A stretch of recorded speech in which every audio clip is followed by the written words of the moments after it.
What's going on, everyone? Welcome to the Pursuit of High Performance podcast. My name is Nikita Ragoza. And if you want to know how to reach your highest potential, optimize your life, and be a high performer, then you are at the right place. So today's guest is a great friend of mine. He's into marketing. He's into creative work such as copywriting, graphic design, and social media work for wellness brands, and is mainly working for a brand and a company called PRTL. He's also a co-host on the Hidden Health podcast, so make sure you check that out. And he's also training for a Spartan race, so I know that's going to be an intense but an amazing experience. But man, I want to welcome my great friend, my brother Jessie Megrelishvili. Man, what's up, brother? How you doing? I'm doing well, man. Thank you for having me here. I'm excited to be here. Awesome, bro. Of course. All right, so start off by talking to the viewers about who you are. Um, what are the experiences in your life that shape you? What are the pivotal moments that shaped you and got you to where you are right now? So, talk to the viewers about that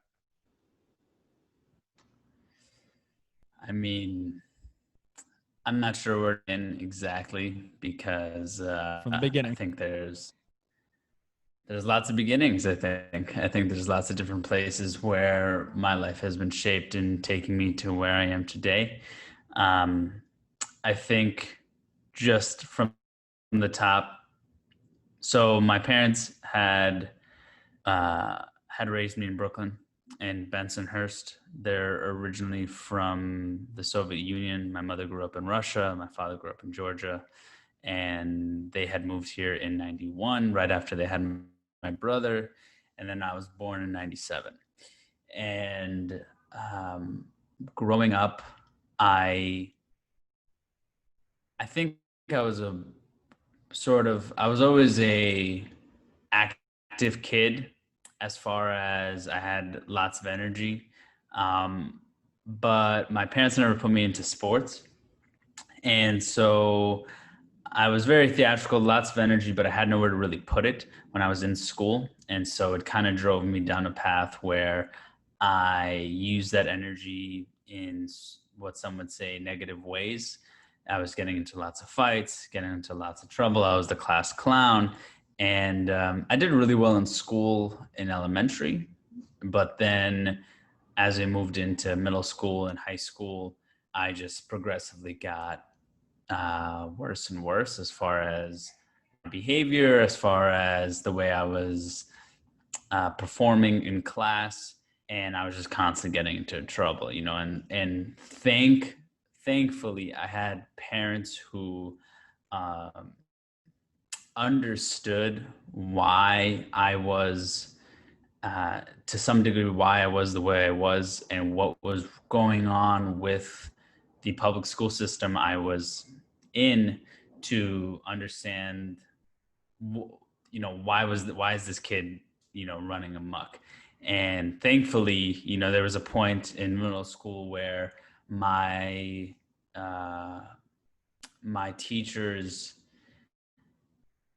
my teachers wanted me to go on like ADD medication. They thought I had ADD, ADHD, and my mom was like, "Nah, he doesn't have that. He's just fucking bored. He's just bored, and you need to give him something to do." And they never did, right? Like, I I always had the perspective of like, I don't understand when we're going to use this stuff. I don't understand why this is important. And maybe, when I look back, like to some level, I think the only importance of what we were doing in school was to do things you don't want to do.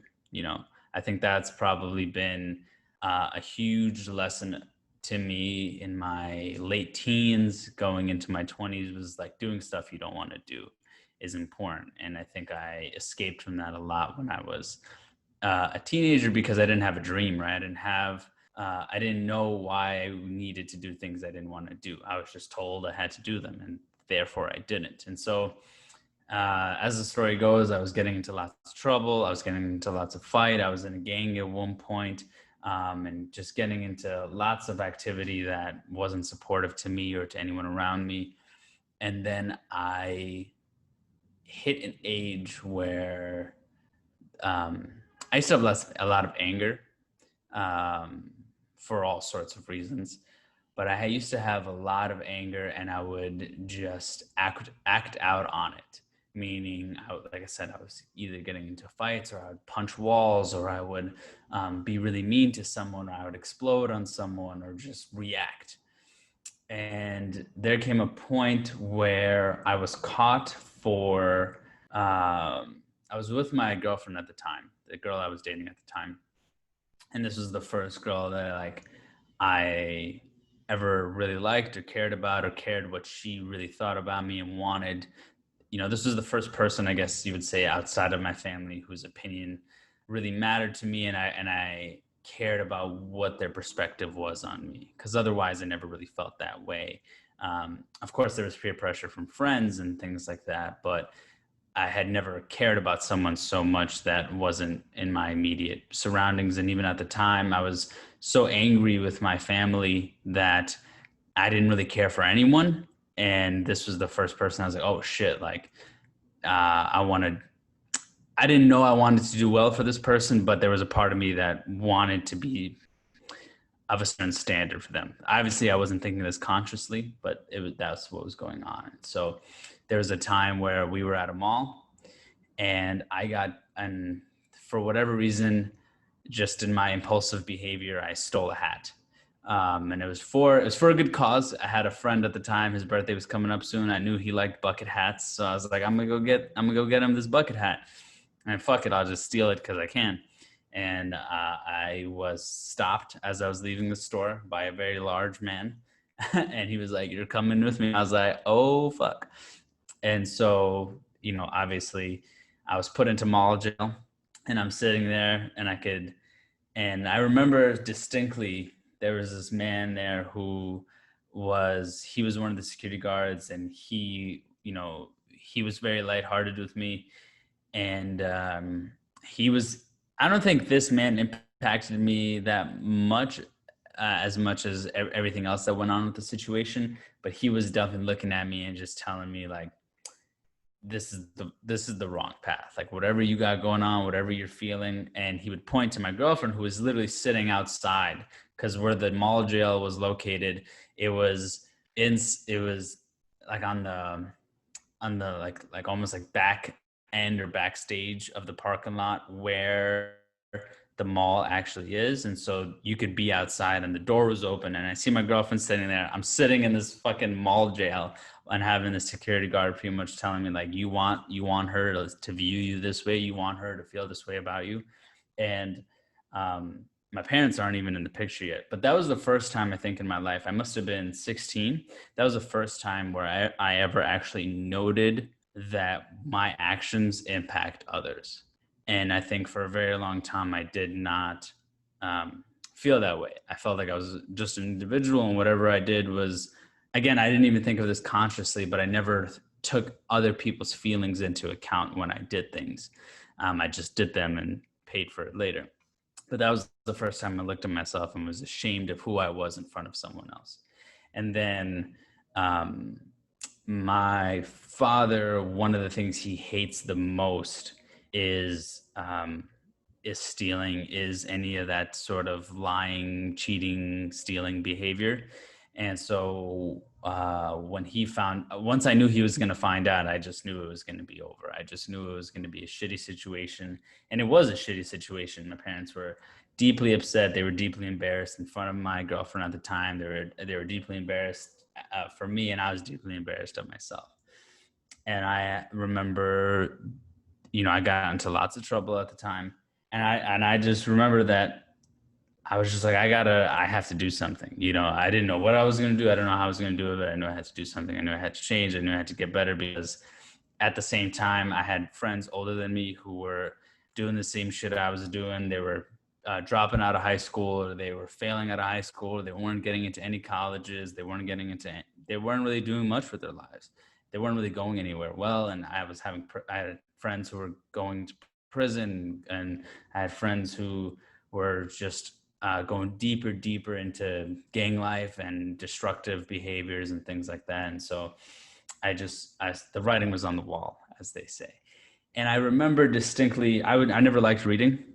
And I remember distinctly there was point where I recognized that I had lots of anger issues, and I recognized that I needed to change. And there was this book. Um, it loses me now.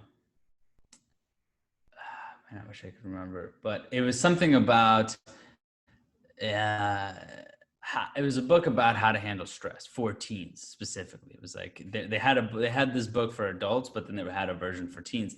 And I remember I picked it up and I read it. And I remember when I read it, I was like, that was the first time I made the connection that, oh, I can learn something. And by learning something, I can change my behavior. That was the first time I made that connection that, oh, the person who I am doesn't have to stay the same. I can actually, actually learn lessons to change who I am as a person. Because they didn't teach you that in school. They didn't teach you behavior change psychology. They teach you numbers and science and what rocks are and shit like that. But they don't tell you anything about how to be a human, really. And so once I read that book and I started to see the benefits, that's when, that's Pandora's box was opened up, and I just took a really long, deep dive from there. And that led me to, and that's a very simple way of telling how I got to this point. There was lots of crazy ass shit that happened in between there, and we can get into that if you want. But that took me down a path of, now I'm interested in success. Now I'm interested in becoming a better version of myself, and so on and so forth. And, I'll pause there and let you take that where you will, because there's lots of different avenues we can then go down. So Yeah, have at it. brother. Thank you for being vulnerable enough and sharing that with the viewers about your experience in your young adult life. What I definitely want to get into is the feeling of anger. So we as men, especially young adults and even older adults, experience the feeling of anger, and especially the repressed emotion of anger coming up when we get triggered. So can you talk about what what um what was causing the anger? What was causing the repressed emotion to come up? And through the book that you read, what are some tools and techniques and modalities that you used to overcome anger and to control that emotion? Yeah, I mean, I think what caused the emotion was lots of fear and feeling completely unheard and unseen in lots of different areas in my life. I uh, and it was also just, I think, mirroring in a lot of ways, because I grew up in a neighborhood that had, a certain level of violence in it, and people just responded like that. People just responded through anger, through violence.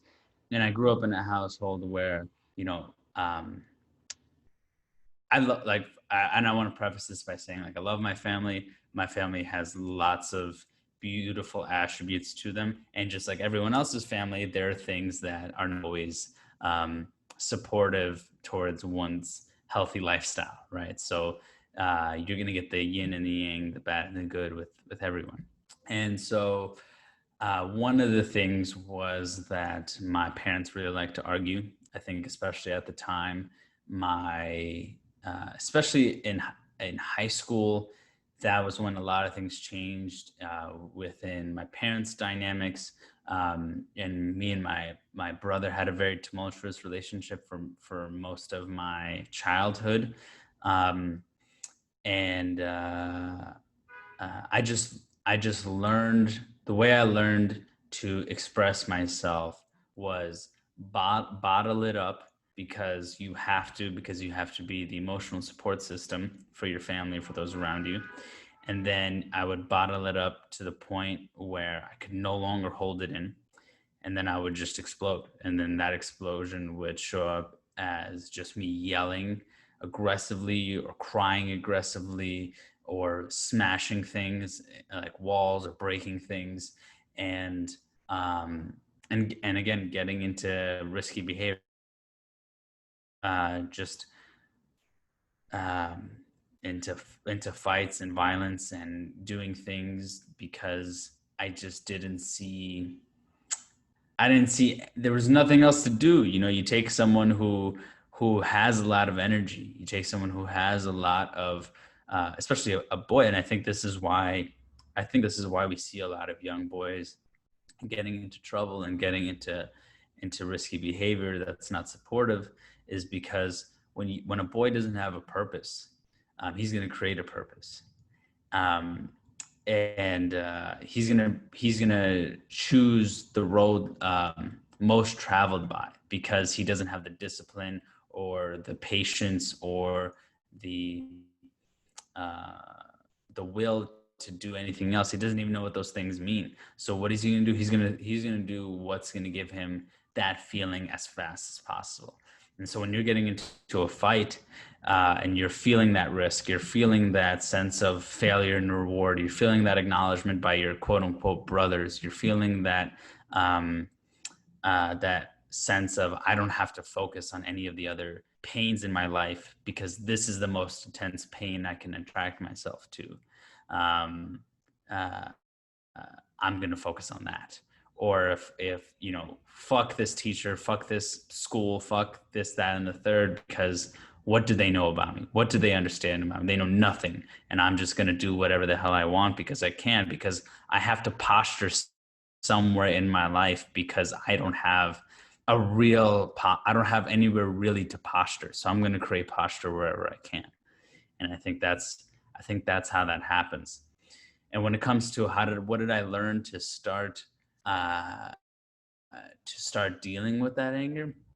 And it's funny because I've talked to you about this before, which is I became so aware of how angry I was and how unsupportive it was to me, that one of my most recent challenges is learning how to recognize when I'm angry now, because I put it away so much that now it's to the point where I forget to acknowledge that I'm upset about something. And that's a new process that I'm working on. But at the time, what I started to learn, what this book taught me, was how to become aware of your emotions. That was to simply put it, that's what it was. And so, like, one of the best things that I think I learned from this book, and it's so simple, which was, if you were to, so let's say someone upsets you about something in the moment, or if later on, if you were to rate how upset you are from 1 to 10, 10 being I am fumed, I'm furious, this is the worst thing that could have ever happened in my entire life, and 1 being this is a no factor, this is not a problem. It said that whatever that number is, so let's say that number is a 6 or an 8, right? And then in the moment that the number is a 6 or an 8, then really cut it in half. Can you cut it in half? Can you cut that number in half? Because when you're upset about something, it feels more intensely than it actually is. And one of the things he noted in the book was, like, how many times do we get upset about something, and then a day later, a few days later, be like, why the hell did I react like that? Why did I get that way? And it's because once you're calm and clear-headed, you can view a situation differently. And so that really resonated with me. That would happen all the time. I'd get upset, I'd react, and like, fuck, why did I do that? And so I totally knew what he meant by that. And so when he said, can you cut it in half? And he goes, okay, well, if something's upset you to the point of an 8, well, now it's really a 4. And what is a 4? 4 is like, it bothers me, but it's not a big deal. So that was the first thing that I learned, was like, and what is he saying? What he's saying is, become aware of how you're feeling, don't just, he added a new layer to my perception, which was, you're not just a set of reactions. You can actually, see and validate your reactions, and take a look at how whatever this thing is, whatever this Jessie character is reacting to something. And then the other thing that I think was the biggest thing that book taught me, and many books have taught me since then, is take the perspective of the other person, right? Like, understand why that, like, because he frames it by going, you know, if you're in a bad mood, you know, you may not be the kindest person all the time to someone else, and you wouldn't want that person to necessarily take it you wouldn't want that person to take it personally. You would ultimately want to either apologize to the person, or hope that that person understood that you weren't in the best headspace, right? So one, acknowledging that like you get that way, so try to communicate that to others. Like, so if you're feeling a certain way, be willing to communicate that, hey, I'm going through this thing. You know, I know you want to talk about this, but I'm not really in the right, like, so like setting boundaries, the idea of setting boundaries. And the other thing is recognizing when someone else is feeling that way. And I think that was probably, I think that gifted me the most, because from then on, I was able to see people for how they were moment to moment, and not, I wouldn't define them by how they were in a certain moment. I understood that XYZ kind of things happened 3 hours ago that brought them to be in this place they're in now. And so just having those awarenesses and that type of compassion, I think really helped me have a better understanding of how to deal with my emotions. But then also, you know, it's a, you know, personal development is a sort of total paradox, because at times, and I think you get better as you get older, but at times how you understand to deal with one thing becomes a perversion another way. So for example, the response to not get angry began that I was not feeling my emotions to a certain level. I would just not acknowledge how I feel or not do anything about how I feel, because I started to take on this role that, oh, I am quote unquote more emotionally mature than other people, and so I have to constantly show up that way for other people. And how that would pervert itself, I would build up to the point where now I'm using food as a crutch to heal my emotions or feel through my emotions. And I would go on these endless binge eating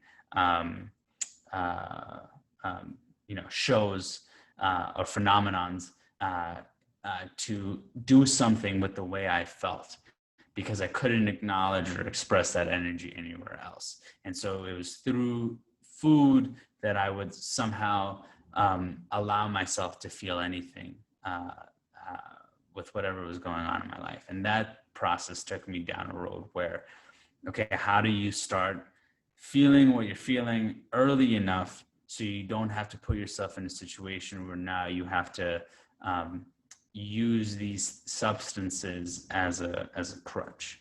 So, Bro, wow. There's so much to unpack in that. And what I want to start with first is even in my experience, like with anger and with emotions, in my childhood, I always lashed out as well. I repressed my emotions. I bottled them up, just like you said as well. I hit walls. I raged. Just so much repressed emotion, and so much bottling up. And there were no techniques, and nobody taught me how to handle my emotions, and like just how to express it in a healthy way without it being toxic. So what I learned in my own experience working with a life coach is what you said. Acknowledging first is the first step. So acknowledging what you're feeling. So if you're feeling anger, acknowledge I'm feeling anger. You know, so acknowledgement and awareness is the first step of healing. After that is what you said, set a boundary and remove yourself from the situation. So if you're feeling angry, set the boundary saying, hey, I'm feeling anger right now. Let me excuse myself from the situation. Let me defuse. Let me come back to a neutral space, and I'll come back and we'll talk about this. So after you remove yourself from the situation, you go outside, and a great tool for releasing and expressing an emotion in a healthy way, especially anger, is moving your body in an intense way, because the emotion is repressed energy. So it's repressed emotion, which are feelings from the past that were repressed for you. So move your body in an intense way. Go do some sprints, go do some push-ups, some pull-ups, some crunches, whatever you got to do. Release that emotion, come back to a neutral flat space, and then come back to the situation and talk with your partner, talk with your coworker or your boss or your parents and say, hey, this is coming back to what you said about seeing seeing it from the other person's perspective. Like, all right, you know what? Like, and then this goes back into clean and clear communication. This is also what I learned from my life coach. So expressing, hey, this is what came up. This is how I was feeling. This is how the situation was, and my request is. So setting a request for how we can show up next time. So that's a great way to release a repressed emotion in a healthy way. So I want to definitely get back into what you said about fear. So for me, in my experience, learning about emotional intelligence and feelings versus emotions, for us men, it's easier for us to feel anger because it's a more powerful emotion for us. So the emotion that we as men fear of feeling is fear itself. So we don't want to feel fear. So instead of feeling fear, we Mm-hmm. shift down to feeling anger, because from fear, anger feels more powerful for us. So we fear feeling fear itself. So talk about first, like for fear, as being the core emotion. Uh, what are you feeling? What are you fearing right now in your personal life, and what do you get to do to overcome it? So what are you currently fearing in life, and what do you get to do to overcome it? Mm. What am I fearing?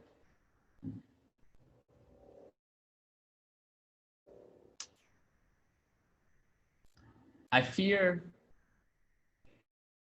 mm, when I'm in a place where I'm fearing something. What I think comes up most often is fear around, well, one, I mean, when we look at the world right now, we look at everything that's happening, I think there's a lot of fear to be felt. There's lots of uncertainty to be felt as far as um, security in our country, security in our state, security in our health, security in our ability to continue living with our sovereign freedoms and things like such. And I think that's some of the things that come up most often for me is this sense of what does our future look like as a whole? What is the future for my family? What is the future for um, uh, this election? What is the future for all things that are coming forth? And I don't typically get caught up in worldly things. I've never really have. I've never really paid attention until most recently. And I think the fear, I know the fear has come from paying too much attention to the world. There's a really great quote. Um, there's a really great quote that goes, uh, "All wealth is local," and what that means is, uh, when you ask someone, "Well, what's the weather today?" It depends where you are. It depends what's going on, and it depends on what part of the world you're living in. And so I say that to say that one of the biggest things that I've been working on is setting boundaries around the content that I consume and setting boundaries around not paying attention to the day-to-day, you know, uh, crap that's happening in the media, in the news media, especially because that's what they want. They want you to feel the fear. If it bleeds, it leads. You know, if they want you to pay attention, they want you to be afraid and tune back in and worry about this candidate and that candidate and what's going to happen here and what's going to happen there, and it becomes such an integral part of your life that you forget what your doing. You forget why you're doing the things you're doing. You forget how you are a participant in your reality. You forget that this is a spiritual battle, much more than it is on the material plane. And you drop into the material plane. Like that's, actually that's been some of the biggest growth opportunities is not not no not but finding myself getting triggered by the day-to-day stuff and seeing people who, excuse me, seeing people who you know and you love and you respect of a certain consciousness, resharing and retagging and reposting this very highly biased, highly black and white content that is shocking to you at times, because you're like, I know you, I know, like, we've hung out, we understand each other. How can you have this perception of who they're supposed to be, how they're supposed to show up in this time? And I found myself being triggered, often, responding and engaging when I could be out there working on bringing love into the world and working on being supportive and being understanding and trying to meet people where they are. And, to some level, I understand why I'm doing that. I understand that my intentions are good and that I want, the reason I get triggered is because I feel a level of unfairness. And so I want things to be just, and I want things to be fair. And I want people to find a middle ground, but the way I go about it is not effective, right? And what's more important, being right or being effective? Being effective. And so what I get to do is the simple saying, which is first seek to understand, then to be understood. And that's something I would share upon all the listeners, which is right now, I think people feel as if, just like myself, they have a very strong opinion and understanding of how things should be. And because of, if anyone's watched The Social Dilemma, because of social media, because of their surroundings, their thoughts and their biases are constantly being reaffirmed by the content they're watching. And, I've fallen for that as well. And what that does is that you get this skewed view of the world that tells you that your opinions and what you've chosen to believe are the only things that are right and everything else is wrong. And you think the content you're seeing is what everyone else is seeing, but that is far from the truth. And I think that's why we're living in such polarizing times right now, because people are not able to speak to one another and talk about nuance and talk about gray areas and talk about when things apply and when things don't apply, and how to have these sort of interesting types of conversations. And I think it begins with me. I think it begins with me seeking to understand people that I don't necessarily agree with, that at times infuriate me because of whatever I project onto them, whatever fear I have of their opinion making a difference of the world in a way that I don't want to see it, and sucking it up and allowing those opinions and those thoughts to enter my head and being able to digest them without necessarily reacting. And on the other side, just continuing doing the things that I know I need to do every day to support those around me, to better my own growth, to better the growth of the companies I work with, to spread love and positivity and right action through the means I know how to do, which is podcasting, which is design work, which is marketing, which is working with these brands. And that's the best I can do. Staying like any information I need, I know I'll get when I need it, because other people will tell me. Otherwise, it's useless and it's a waste of time. And I'd say that's where I have the most opportunity for growth right now. Awesome, bro. So seek to understand before being understood. So I love that. And I love what you shared about uh, opening up our minds and understanding each other instead of just lashing out and projecting our own fears or insecurities onto others. So seeking to understand other people's perspectives and perceptions on their reality and what how they see the world, and having just conversations, just conversations and opening up each other's minds to new possibilities and opportunities. So I love what you spoke about that. And can you definitely talk about how our environments and how what we let into our minds, who we let into our environments, who we let into our surroundings, how that shapes our identity, how that shapes our perception and perspective on how we view the world, and how that really shapes our way of being. So like our environment, the people, the media, the content, everything. What happens to our way of being when we surround ourselves with those ways?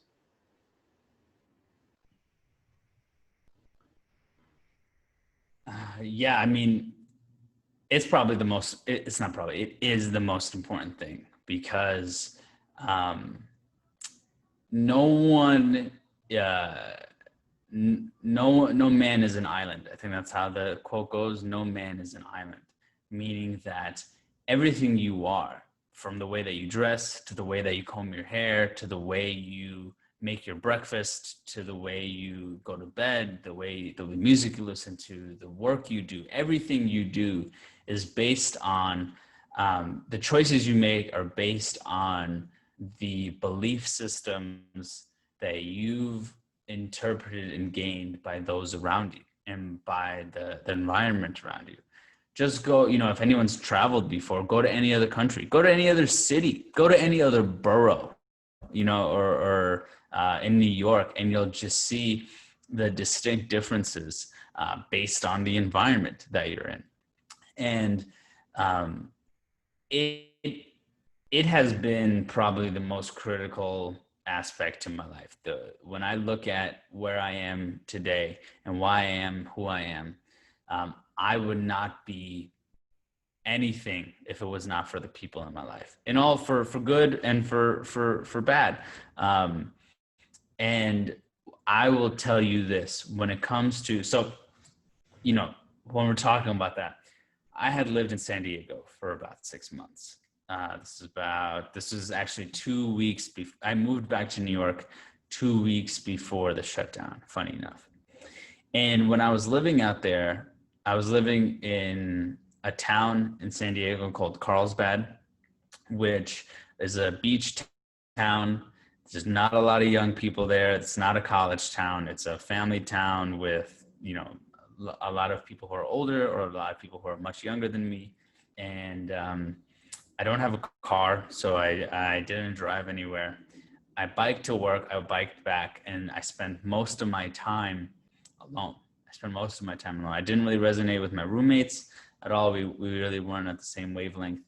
And I just saw how my mind ate me up. And I saw how being alone, whatever success I was having over there, whatever things I was, well, actually, let me preface by saying this. The reason I left was because I was under when we're talking about the people in our lives, I was under the impression that the people in my life were not serving me enough. I was under the impression that I need to be around people who were of a higher status or who had who were a certain way, and I needed to get out of New York because New York just wasn't the place for me. And so I moved out there because of a job opportunity that I was very fortunate to have. It was for a very amazing holistic health institute that I have a lot of respect for, and I had an opportunity to work with them full time. And so I moved out there, and I thought that was going to be enough. It was just working with these guys and moving forward. And what I quickly began to realize was, the benefit was I learned how to be by myself. It took some time, took a few months, but I learned how to spend time with myself, how to spend day after day without anyone in my life, without hanging out, without going out, without doing anything. I mean, fortunately, I was still FaceTiming my parents. I was still FaceTiming my friends and my girlfriend, but to not have anyone physically there, every waking hour was a new experience for me, because when you live and grow up in your town, that's all you know, and you know the people you know. And I just saw how depression kicked in, how anxiety kicked in, how poor behaviors kicked in, how unmotivated I was in many ways to grind and to grow. I was still working on things, because that's just my behavior, but I was not pushing my edge. And I think a large part of that was because I did not have an appreciation for those in my life. I was constantly seeking, and I think there's a point where you can seek, but I think there's also a point where the shit's right there in front of you, but you're not taking advantage of the people around you, and you're not investing into them, and not allowing them to invest into you. And so you, even if you're around people that can be super supportive, you're not taking full ownership of that and acknowledging it, so you never get to use it. And so I noticed that, and that's why I moved back, which, I'm saying it very calmly now, but at the time I was in shambles. I was in complete shambles. I was like, I'm a proud person, if I'm doing something, I want to do it full out. And 6 months in, to be like, I'm moving back because I need people, especially as a man who grew up in an age where we think of ourselves as lone wolves. We think of ourselves that we could do everything on our own and be on our own, and we don't need anyone else. And you need to have some of that in you, especially in times of crisis. You need to be able to access that. But I quickly realized that I needed people around me. I needed people who I loved and who loved me to find success in my life. And so I was terribly embarrassed to admit that to anyone, but I did, because of how embarrassed I was, and I needed to check my ego, and I needed to let the people in my life know that I love them, and that I could not be the best version of myself without these people in my life. And so when I moved back, it was unfortunate because the shutdown then shortly thereafter happened, and I have not necessarily been able to engage with those around me in the way that I could. But I became ever more present and patient to those around me. I don't remember the last time I've been upset with my parents. I've just fully accepted them and acknowledged them for who they are and everything that they are to me, and just allow them to be, and take them fully in. Same thing with my friends, same thing with my family. Instead of looking for the faults in those around me, I began to really appreciate why them being who they are, and just the simple fact, and this is the most important thing, going both ways.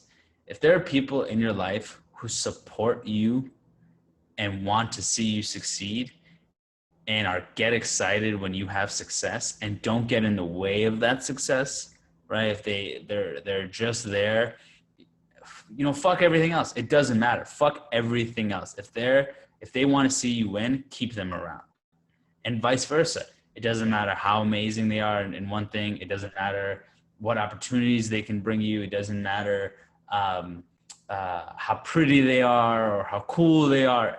If they are not there to just allow you to be 100% you, and fucking understand when you're working long days, and understand why and when you're grinding, and celebrate you, fuck them, let them go. Because I tell you, there are times when I'm going on long runs. There are times when I'm going on long runs, and I'm just like, wow, I am so lucky. And to one level it's luck, and to another level it's like I've been very intentional about those in my life.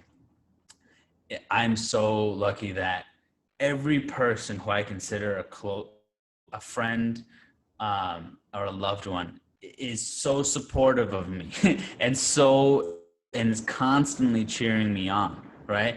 and it builds my confidence. It makes me realize that I can be all the things that I say I want to be. I can achieve all the things I want to achieve, because it's not just me saying it.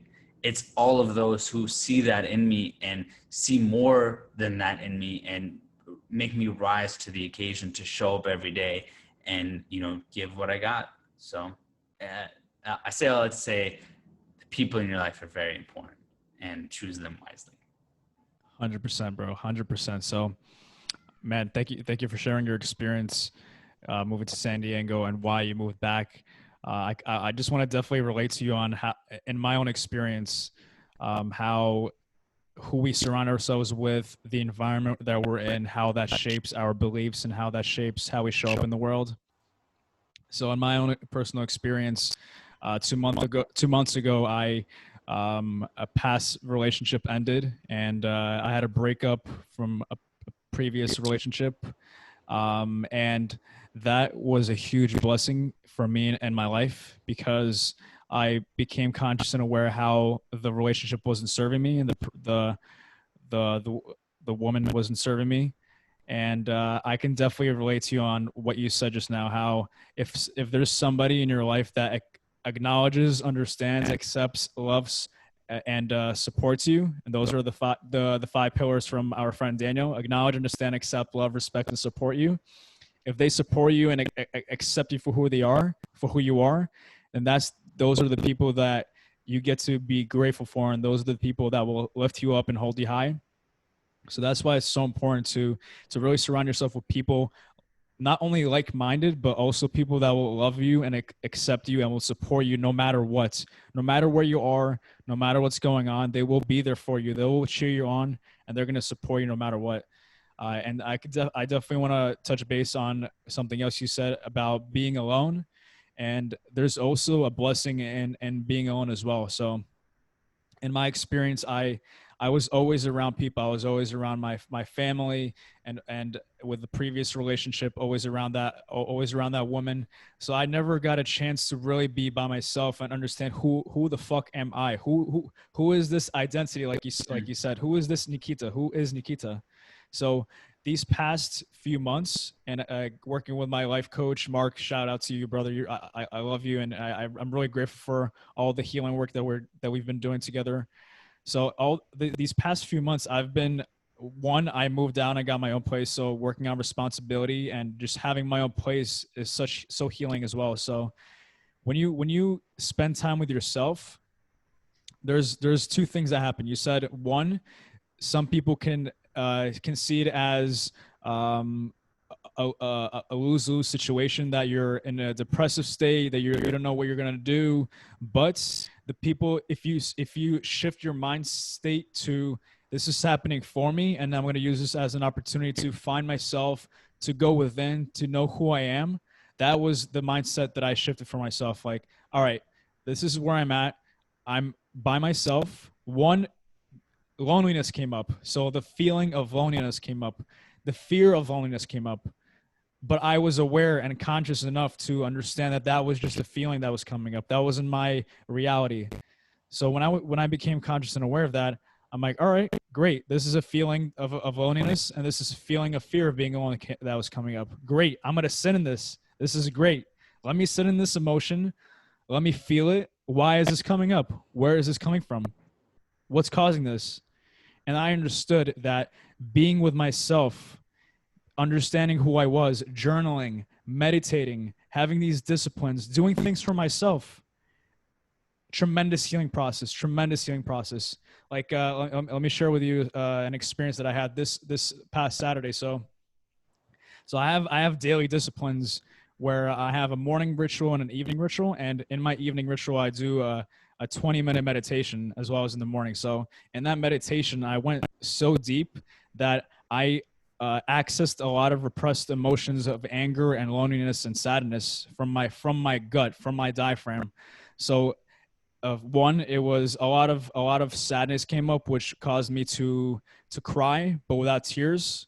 Two, the feeling of anger came up, so I started like yelling, I started screaming. It was cathartic in my meditation. So many things came up, but also joy came up. the feeling of joy came up. When all those repressed emotions were released, when I sat with myself, when loneliness went away, when fear went away, when anger went away, when that was released in a healthy way, and joy came up, my power came up, who I was came back, So sit with yourself. Well, being with yourself is it's so beautiful, because you get to understand who you are, you get to unlock your power, who you are, and you get to unlock your joy. So my big lesson to the viewers right now is don't be afraid. Don't let fear control you. Don't let fear hold you back from being with yourself and understanding who you are, and asking yourself questions of what is your purpose, who am I, what is your vision, what do I want. So sit with yourself, meditate with yourself, and just love yourself. That's the biggest thing that came from me, like truly loving myself, loving myself and understanding that I deserve the best, and I get to consciously create the life that I desire. And that's what I got to share about that. So again, thank you for sharing what you shared.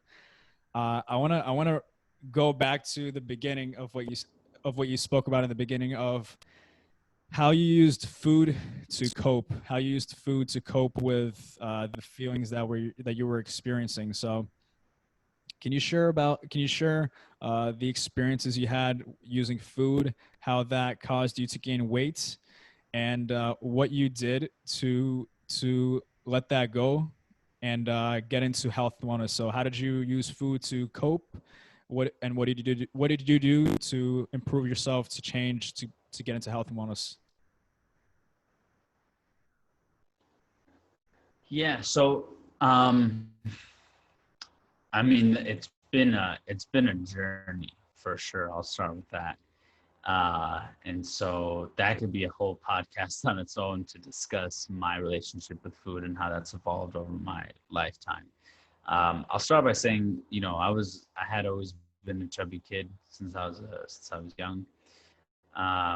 Food was, as many Russian households know, food is a very, uh, sort of integral part to the way we communicate and are with each other. My mom really, and my grandma, they really cared about making sure their kids were fed, making sure we finished everything on our plate. Um, and they were also immigrants, and they didn't really know anything about nutrition, about food. And so they just had us eat whatever was available, really. And when I was young, uh, so here's where when I started having a I started noticing this binging relationship was when I first began to be interested in getting healthy and getting into shape. And that was around the age of 17. That's when I started working out. That's when I started, and this is bare bones. I knew nothing. I was like going to bodybuilding.com and trying to like look up programs. I remember I joined my local gym. Shout out to Dolphins. I remember I joined my local gym and you know, uh, just started doing things, just started doing whatever. I would walk a lot and stuff like that. And I had lost a fair bit of weight. And there came a point where, and I think this is a very common story for people who start off being fat and start getting into shape. And what happens is being uneducated, what they the way you lose your initial pounds is you start eating healthy and you start eating less. There's really nothing else to it. You start eating healthy, you start eating less. And when you start doing that and you start seeing results, and then you start getting validated for your results, you become identifying. You identify with that. And when you're uneducated, you go, okay, well, all I need to do is eat less. And if I eat less, I'll lose weight. And because that's your linear mindset. And so I started building this relationship where I'd become very restrictive with my diet. I'd become very restrictive with the way I fed myself. and I would then binge. Um, and at first, I started. At first, that was the only thing that I noticed. And again, this spans over a few years, so I may be jumping back and forth here to explain this in a short amount of time. Um, and then it slowly started becoming where even if I wasn't dieting, even if I wasn't doing something on that level, I started noticing that I would still binge, even if I wasn't dieting, even if I was in a place where I was trying to cut for something or whatever. I uh, I would just have these days where out of nowhere I'd get very emotional, um, and, I wouldn't even say emotional, was almost like a lack of emotion, and I would start to binge. And it would not only be a binge of eating, I would be binge eating. It would be a whole concoction of like binge eating, um, guilt and shame, uh, uh, uh, and like ridiculous anger and aggressive thought patterns, um, lack of hope, and then I would go to sleep, and then the next morning I'd wake up and I'd be like, I'm starting all over, day one, here we are, and be good for a week or two, and then and fall into the trap again. And this had been going on probably like it improved over time, but it began, like I said, it began around 17. And I would say I truly have gotten a handle on it where I can say that confidently, you know, uh, just a few months ago. Just a few months ago, have I really gotten a strong handle on it. And that's not to say that the urges are not still there. If I'm in a very if I find myself very stressed out, if I find myself feeling any level of hopelessness, um, uh, or lacking in any way, do those urges come up? Yes. But have I learned how to stop them in their tracks, deal with them, manage them, become aware of them? Absolutely.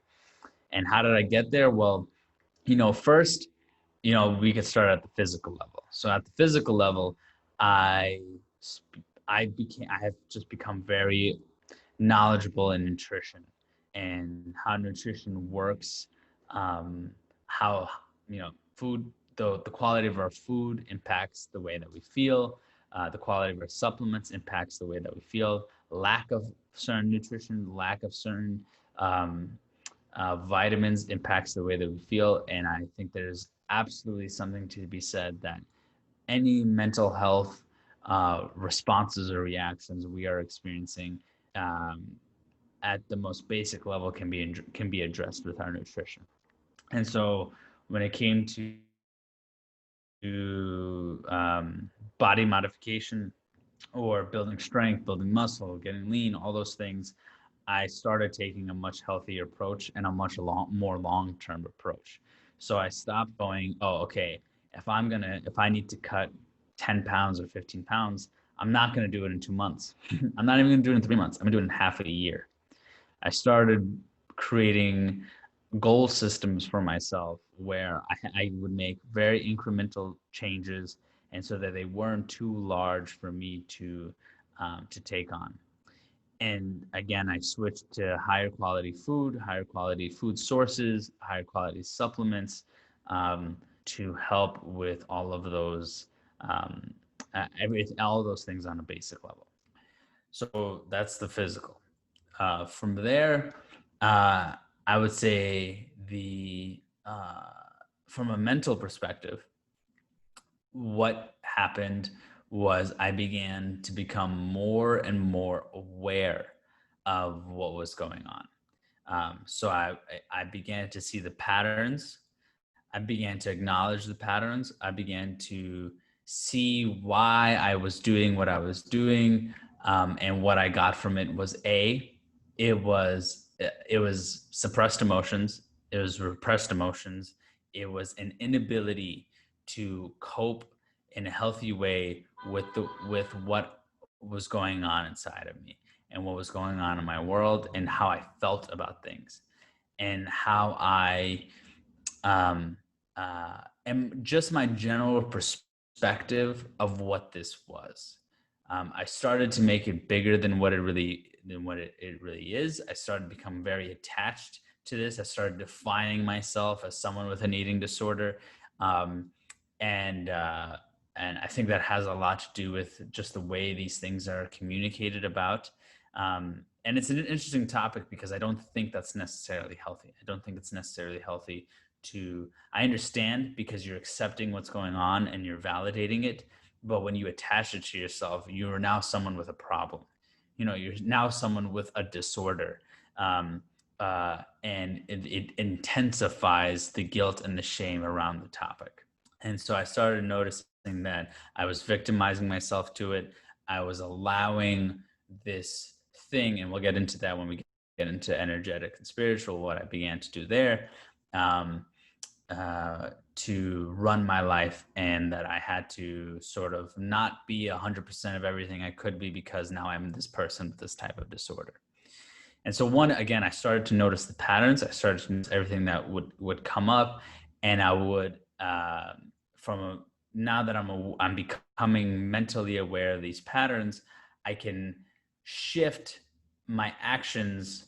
I heard it said before that humans, we're nothing more than just algorithms. We're just a bunch of algorithms, right? So we're just a bunch of if then this situations, if this then that situations. And so what I began to do is, if I found an if situation, I would not allow myself to get to that situation. I would go outside for a walk. I would talk to this person. I would journal. I would sit down and get very still and become aware and talk to myself. I would start verbally communicating why I wanted to binge, why I was feeling a certain way about something, and why I wanted to go there and remind myself. So there was a lot of just mental fighting. There's a lot of mental battle. So that was the mental. And then again, what I became aware of was like, I do not know how to deal with how I'm feeling, which again was a huge ego hit, because I always thought I was extremely aware of my emotions. I always thought I was extremely, I was the emotional support system for my family. So I'm a master of emotions. But I'm a master of other people's emotions, not necessarily a master of my own. And I would accumulate my emotions. I would accumulate other people's emotions, and then I would respond in this way. And so I began to seek out support okay, what do I need to do here? So what I began doing was I sought out a woman who, her name is Araceli, and she is a myofascial release therapist. And I'm deeply aware that the body impacts the mind, impacts the soul, and impacts our energy. And so from an energetic perspective, what I began to do is I began to see this myofascial release therapist. She began to work on my body. And as she worked on my body, we began to release traumas that were in there. I wanted to go back because I just think this is a pretty cool story. How I realized that I had built this connection between food. Like when we talk about the things in our lives that hinder us, they're all coping mechanisms that we picked up at an early age, most likely to deal with a certain emotion or with certain emotions. And then we just continue to play them out as we get older. And so, as I've mentioned to you before, Nikita, that I've done ayahuasca. And again, ayahuasca can be its own episode, my ayahuasca journey. But one of the things that I recognized when I did ayahuasca, because it was one of my intentions, was to figure out, where did this begin? Why have I built this relationship with food? Because I also realized not everyone has this. Like not everyone looks at food in this way or feels these things towards food. A lot of people just eat and they move on, and it's not a big deal. And if they want to get lean or bulk up, like, it's not a problem. They can just go ahead and do it. But I couldn't, and I saw that there was a pathology that I had, and so I wanted to understand where it came from. And when I was on ayahuasca, it brought me back to this very distinct vision of when I was a child. I used to get bullied a lot in school. I used to get, like I said, school was not a safe place for me. Did not feel like a safe place for me. I would get into a lot of fights. I would get bullied. I would have a lot of trouble with teachers. A very tumultuous place for me to be, especially as a young child. And I remember distinctly that a pattern that my grandparents had, loved them to death, and a pattern that they had was that I would go. So my grandparents felt like a very safe place for me, and especially my grandma. And so what would happen is I would leave school, and every time I left school, I'd get out of this place that felt very unsafe. And my grandmother would give me, I don't know if you've ever had these like Prince Polo chocolate wafer bars. She would give me these Prince Polo chocolate bars that were delicious, amazing. I love them. And I began to equate this sense of safety with the sense of mouth pleasure from these chocolate bars. And this sense of, and also when we talk about school, I hated class, but I loved lunch, because at lunch I'd be with my friends. I could shoot the shit. I could just be myself. And that was also a time where we ate. And so, and again, food began this place where I could unpack the stress of my day, being in these classrooms, feeling like a failure, feeling like an idiot. There would be these opportunities to now feel a sense of joy or happiness because of how tasty something was. And I was very often rewarded with food for doing something good in my family. And so I just built this relationship to the point where I was an adult. So anyway, back to the energetic. And so what I began to do was I began working with this woman, and we would have very deep sessions to the point where she would touch certain parts of my body where I would start shaking uncontrollably. My body would just start shaking uncontrollably. And I would yell so hard. And this was, again, just a few months ago. I would yell so hard and cry and just absolutely explode in ways that I don't think I've ever done. And there was so much anger and so much tension. And this is where I began to realize that, like, wow, I don't pay attention to my anger. I don't pay attention to my sadness, because I'm Mr. Positive, and when you don't do that, and you're constantly putting on a show for others when no one else is around, because that's when I would binge when no one else was around, because I could finally allow that part of myself that had all this emotion to express itself. And so that's the energetic, was I began to release a lot of that pain. I began to release a lot of it.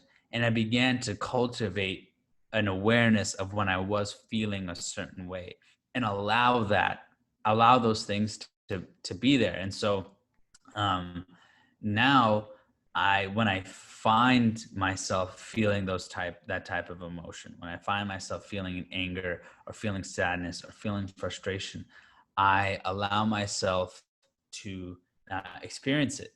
And it's funny because I've heard people say, like, channel, I've worked out for years, and people would be like, oh, you could channel your energy.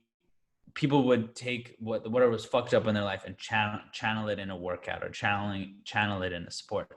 And I never really understood that, because when I worked out, it was never driven by any emotion, and I never felt like I was unloading something. And I think the reason was because I didn't even know how to build that connection. You know what I mean? I didn't even know what to channel, because I didn't even know I was feeling something until most recently. So now when I'm going on a run, when I'm working on a project, when I'm working out, when I'm doing anything, if something is coming up for me, I'm like, I'm now going to take this energy and fully put it into something else, or I'll sit with it. That's sometimes the other thing is sometimes I will literally just sit down and allow myself to feel whatever it is I'm feeling, or I'll talk about it to my friends. I'll express it in some other way where it gets out of me. And I journal every night. That's the other big thing. I journal every night to allow whatever frustrations, because I don't want to I'm someone who finds it very difficult to necessarily always talk about it. And I don't think it's always healthy to talk about how you feel, because it just perpetuates that emotion. So I use journaling as a way to put that somewhere.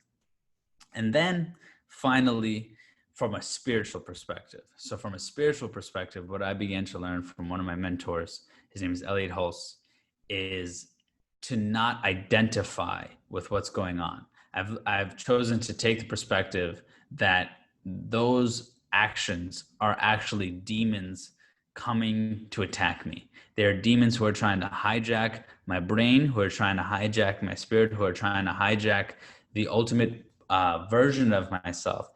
And it's useful because I no longer own whatever that is. I no longer make it about myself. It's no longer me. I, as Jesse, am failing because I have quote unquote an eating disorder, or I am disabled because I have quote unquote eating disorder. It is an entity outside of myself, causing spiritual warfare. And so in those opportunities, I have to take charge, to take up my defenses and fight these motherfuckers off, and invest into things that keep me on this straight and narrow path. I think one of the biggest things that have helped is humbling myself to how weak I am, how weak we all are, and I think men, especially young men, are very boisterous, and they are very full of themselves. I think I'm still very full of myself in many ways, and I think I'm way. I thought, and still do in some ways, that I'm way more capable naturally more capable than I actually am.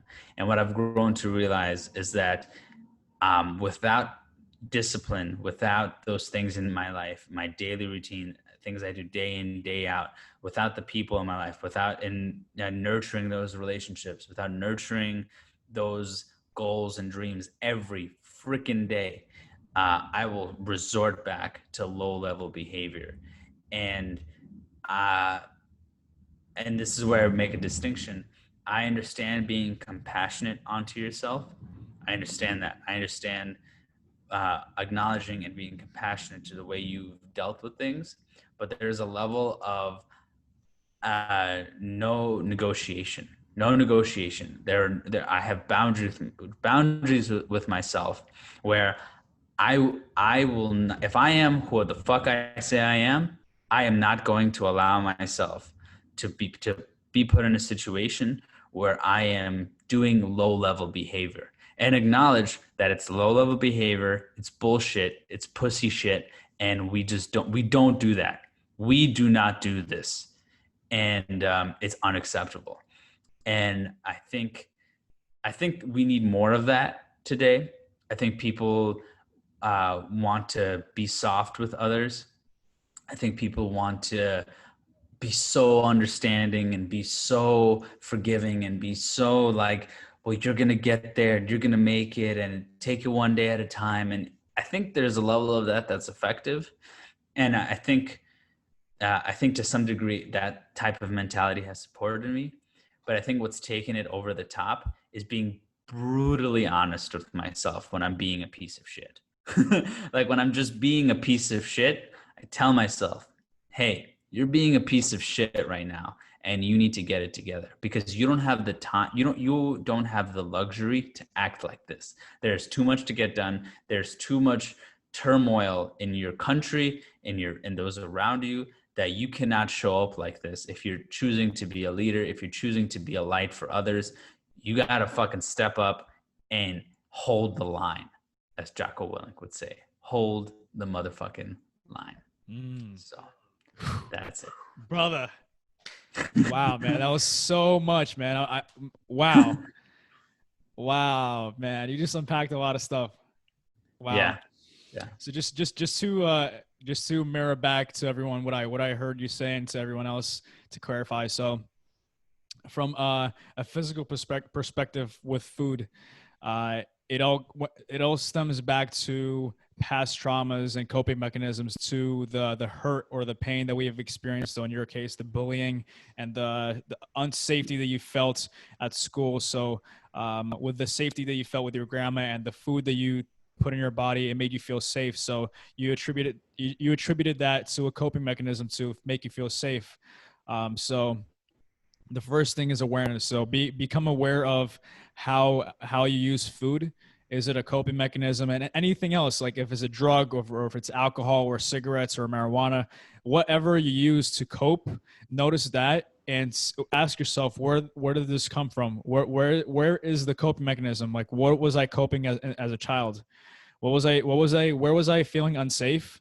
And what was I using to feel safe? Then you went into the mental state. So you went into the mental state of how you became aware of your emotions, and you heard other people saying like, oh, use the emotions to channel the emotions to like the workout or whatever you were doing. So you became aware of your emotions and how they were showing up and how they were facilitating your actions. And then you went into the energetic work with myofascial release. So you said that was a lot of healing that came out from that experience. So whoever's listening, if you want to reach out to Jesse, I'll have his information in the description below, so you can hit him up and ask him about the energetic work that he's done, and if you want to do that same as well. So and then in the spiritual warfare, you said like all the demons we face within our minds, within our hearts, all the battles we face with ourselves, especially as men. We go into battle every single day. We have this armor on, and we just go into battle not only with the external world, but in the inner world. We go into battle with our demons internally. But there at the is end, no other battle. There is no other battle. I agree. I 100% agree. 100% agree. Because we going back to projection, we project that into the external. Whatever you're feeling right now, whatever you're facing right now, whatever you're seeing outside is what you're experiencing inside. So see the world as a mirror. Even people, I see you as a mirror for myself. I align so much with you, with your grandma feeling safe, with school being unsafe, with the parent dynamic. Brother, you're a mirror to me. You're a mirror to me.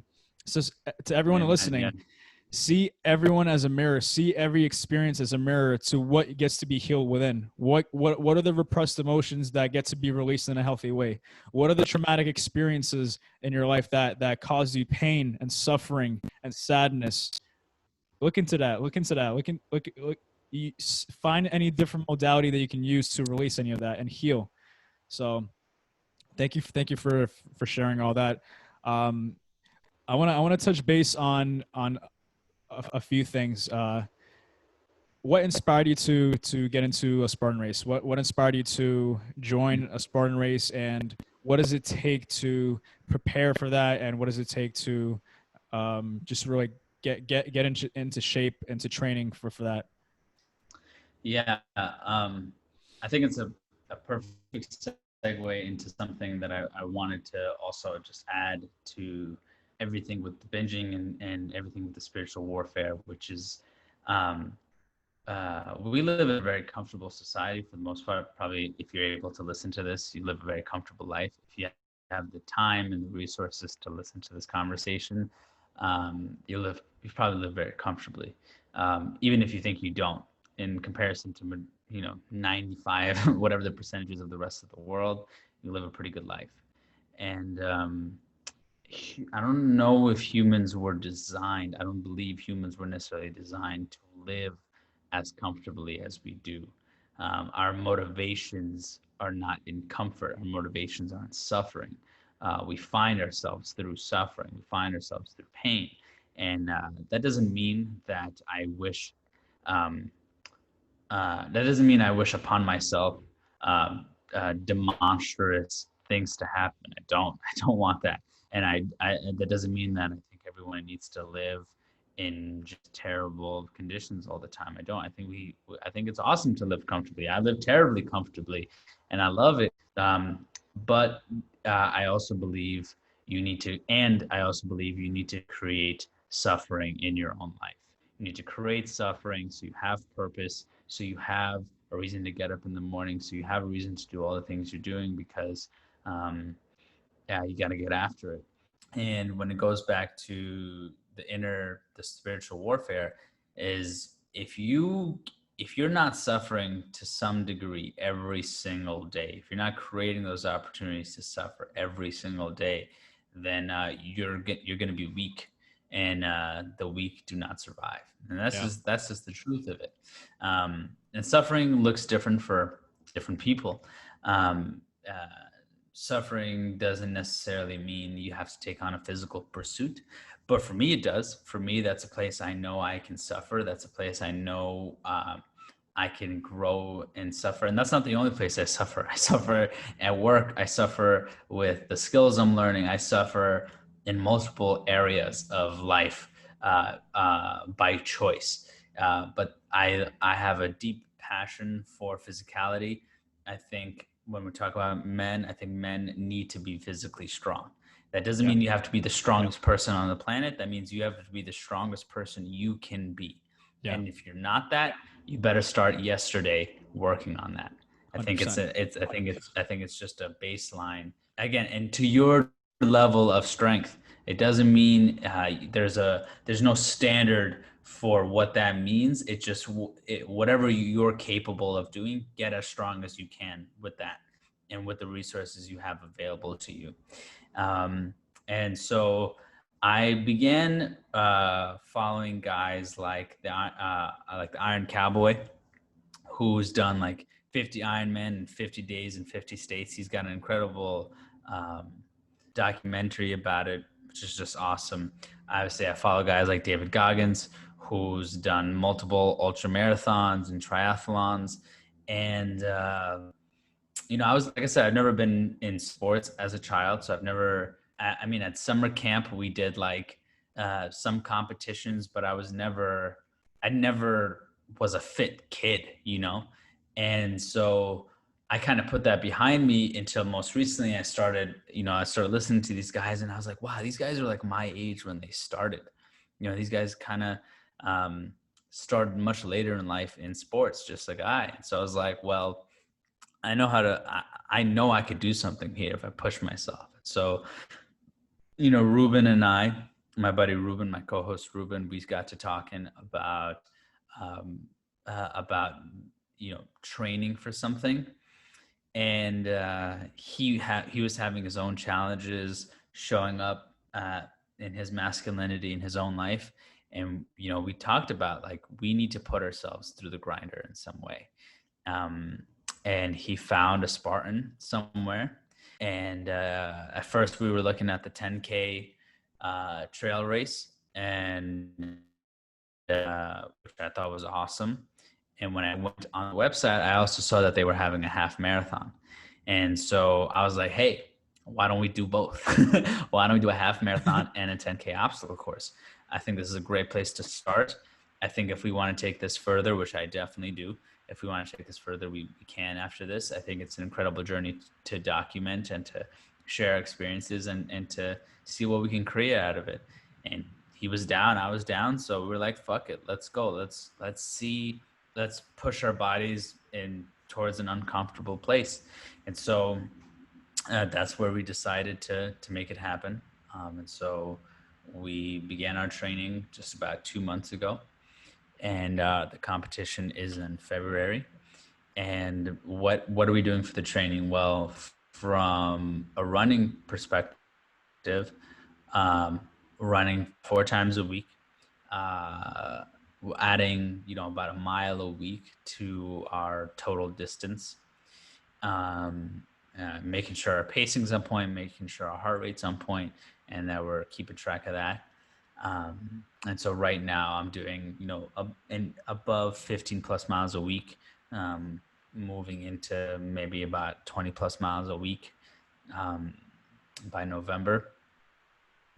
And outside of that, one of my biggest goals is I want to be able to maintain muscle mass while running. I don't want to turn to a stick. I don't want to get skinny fat. I want to maintain, a good amount of muscle mass. And so with that, I am lifting about 3 to 4 times a week as well. I'm doing a lot of hypertrophy training, although part of my programming about a week from now is going to get into a little more power, a little more. It's going to be hybrid. So the reps are going to be between 5 and 6, and then like 4 to 5 sets. So it won't be absolute power lifting, but it'll be somewhere in combination in between power and hypertrophy. And so that's where I'm at right now. And yeah, just training a bunch. And I love it, man. I fucking love it. As far as my nutrition goes, I'm still cutting. And but I'm doing it smartly. So I'm working with this company called WAG Nutrition, where basically I work with this guy. We check in once a week. We check my measurements. He brings me my macros. I'm 100% a proponent of that for most people. I think for most people, if they can get rid of foods that cause inflammation and find food that is appropriate for their body and is healthy for them, that they can find incredible results just doing that. However, I found for myself that that's not necessarily the case. I am also working with another practitioner to heal a lot of dysbiosis and other potential issues in my body, because growing up, like I said, I ate a lot of shit. When I would binge, I ate a lot of shit. And when I would, and my parents, every week we were having McDonald's and Chinese food and cafeteria lunch. So I had to do that from the age of, 4 or 5 to the age of 17 plus. It's going to do something to your body. And so it's a combination of now having done very extensive testing on my body to see what insensitivities I have, what I'm allergic to, what food supports me, what doesn't, what supplements I need to take. Doing that, plus a combination with this guy, I've been seeing some, awesome results in the past 2 months. And again, we're moving very slow, which I love and I appreciate. And and that's where I'm at with that. Awesome, bro. And I could definitely relate to you on you having a modality as movement and physical activity as a way of putting yourself through suffering, putting yourself through pain. So, and even connecting to what you said in the beginning of the episode of how your emotions got the best of you and you didn't have a way to release them, especially as a young boy. So to all the men listening right now, make sure you find a way to really express your emotions in a healthy way and find a way to put yourself through intentional pain, intentional suffering in order to grow, to evolve, to become stronger, and in result, become the best version of yourself to support yourself, your family, your friends, and the world as a whole. So view pain and suffering as a satisfaction. Enjoy the pain, enjoy the grind. Like I love working out and I love putting my body through intense workouts to really feel, like really feel how, like feel that pain. I love it. Yeah. I really love it. Yeah. That's where I came to like terms. Like I really love the process of feeling the grind and like just the weights and like my muscles contracting and just getting stronger. So yeah, I love that you brought that up. And it's I recommend everyone, and again, I think all men need to be strong, period, is it's even like I love it too. I love working out, but not every day, every day. I could feel tired, or I could feel lethargic, or I could feel like I'm going through the motions. And that's where you build that resilience. You build that resilience when you do things that um, you have to do, whether you feel like it or not. And what's great about fitness is, for most people, unless you're a personal trainer or you work in health, for most people, there's no real benefit. Like, it's not, you're not, it's the one thing you can do every day for yourself and nobody else. You're not doing it for your job. You're not doing it to make more money. You're not doing it because it's um, it's not bettering your career or anything like that. You're doing it simply for yourself. You're taking time out of your day to invest into yourself, and it has immediate benefits, which is great. So it releases neurochemicals that make you feel better, that make you feel more confident. You feel like you accomplished something. One of the things I love doing is I wear a hat every time I work out. And when I finish the workout, I turn my hat backwards. And it's just the symbol of, like, you did that today. You did this today. You got it done. Yeah. And it's a constant reflection of how mentally strong you are, because um, it's just immediate. You know that you have to do something, and if you chose not to do it, it's not because of time. It's not because you can't. It's because of weakness. It's just because of mental weakness. Because you did it yesterday, so why can't you do it today? Yeah. So So have mental strength and do it for yourself. Get stronger, get better every single day, 1% at 1% every single day. And where can people find you before I ask my final question? Oh, sure. Yeah. So you can hit me up at Jesse from Home on Instagram. That's where I post most of my content, and you can DM me, hit me up if you want to chat. I'm happy to talk with anyone. Um, you can, of course, like Nikita mentioned in the beginning of the show, you can check out the Hidden Health podcast with myself and my co-host Ruben. We we talk about very similar things. We like to go deep with people. We talk about health, but we also talk about all sorts of things. Especially most recently, we've gone into some deep conversations around the state of our country and what's possible for all of us during these times. And we're also documenting. We've called it Spartan Journals. So we're documenting every other week about our progression in our training and how we're moving forward and what we're dealing with as as we're moving forward in this process. So feel free to check that out. Um, uh, and yeah, that's about it. Awesome. I'm gonna have your Instagram and social media in the description. The Hidden Health podcast in the description. Make sure you check that out with Jesse and Ruben on it. It's a great podcast. A lot of information, a lot of value in there.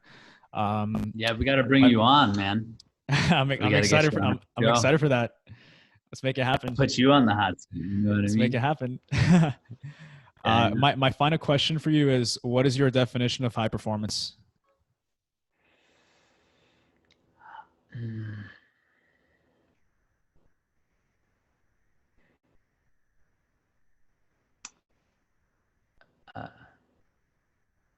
Suffering every day.